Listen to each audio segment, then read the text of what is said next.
بہت اہم سوال ہے ہمارے بھائی کا. وہ سوال یہ ہے کہ بے نمازی کے سوال ان کا ہے کہ بے نمازی کے جنازے میں شرکت کرنے کا حکم کیا ہے، جبکہ ہم جانتے ہیں کہ جس کی وفات ہوئی ہے وہ بے نمازی ہے. یہ بنیادی مسئلہ ہے کہ جو بے نمازی ہے قصدن نماز چھوڑتا ہے وہ اسلام سے خارج ہو جاتا ہے. لیکن یہاں پر ایک چیز ہے حکم اور ایک چیز ہے عمل. یہاں پر اس بات کو سمجھ لیں آپ، یعنی کوئی عمل کفریہ ہے تو اس کی بنیاد پر اس عمل کو انجام دینے والا کافر ہوتا ہے یا نہیں ہوتا، اس میں تفصیل ہے. یعنی ایک آدمی کفریہ عمل کرتا ہے تو یہ ضروری نہیں کہ کفریہ عمل کی وجہ سے وہ کافر بھی ہو جائے.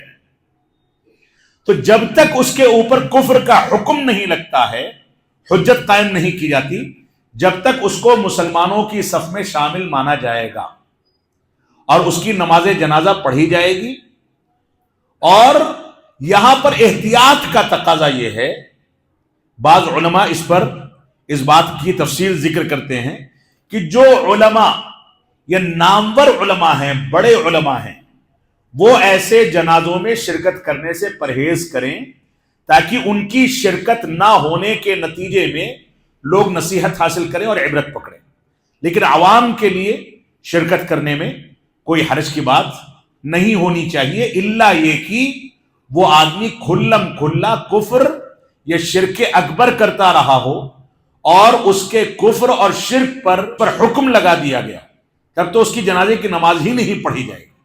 لیکن اگر وہ بے عمل ہے، سست اور کاہل ہے اور اس کے نتیجے میں نماز چھوڑتا ہے تو اس کے اوپر حکم نہیں لگے گا اور جنازے کی نماز پڑھی جائے گی.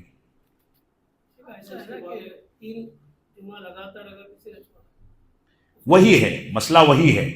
ہمارے بھائی نے سوال کیا، ہمارے بزرگ نے، کہ 3 جمعہ کوئی لگاتار چھوڑ دیتا ہے، جیسا کہ صحیح مسلم کی غالباً روایت ہے، تو اسلام سے خارج ہو جاتا ہے. اسی طرح کی روایت من ترک الصلاۃ متعمدا فقد کفر، جس نے جان بوجھ کر کے نماز چھوڑی تو اس نے کفر کیا. یہاں پر چاہے جمعہ کے بارے میں روایت ہو چاہے یہ ہو، یہ اصل میں کفرن دون کفرن کے قبیل سے، یعنی کفر کے مختلف مراتب ہیں. انسان نے عمل کفریہ کیا ہے لیکن مکمل کافر نہیں ہوا، بلکہ کفر کے درجات میں سے ایک درجے کو اپنا لیا. اگر وہ اس پر قائم رہتا ہے تو خدشہ ہے کہ وہ کافر ہو جائے گا، لیکن اس کے اوپر حکم نہیں لگایا جائے گا. حکم لگانے کا کام یہ علماء کا ہے جو شرائط دیکھنے کے بعد حکم لگائیں گے. جی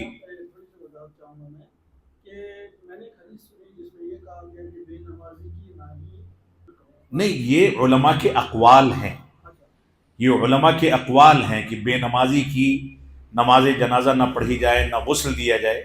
یہ اصل میں مختلف علماء نے تحذیر اور کسی سے ڈرانے کے لیے، بے عملی سے ڈرانے کے لیے اس طرح کے سخت مواقف اختیار کیے. لہذا ایسے موقف کی وجہ سے بذات خود کسی شخص پر تعیین کے ساتھ وہ حکم لاگو نہیں ہوتا ہے. یہ عمومی بات ہے تاکہ معاشرے کے اندر ترک صلاۃ کو رواج نہ ملے. لیکن اس کی بنیاد پر ہم کسی کے بارے میں یہ فیصلہ نہیں کریں گے کہ ایسا اس کے ساتھ وتیرہ کیا جائے. لیکن یہ ضرور ہے کہ ایسا کرنے والا اپنے ایمان کی خیر منائے ہو سکتا ہے کہ وہ کافر ہو جائے. اس کا عمل یقیناً کفریہ ہے، لیکن کفر میں وہ داخل ہوا یا نہیں ہوا یہ ایک مستقل بحث ہے. یعنی اس کے لیے ہمیں دلائل، یقین کی حد تک حجت قائم کرنا اور اس کے جو شرائط ہیں وہ پورے کرنے ہوں. وہ شرائط علماء کا کام ہے کہ وہ پورا کریں اور اس کے بعد اس کے اوپر حکم لگے، اور جو حکم لگے گا اس کے لحاظ سے کوئی فیصلہ کیا جائے گا.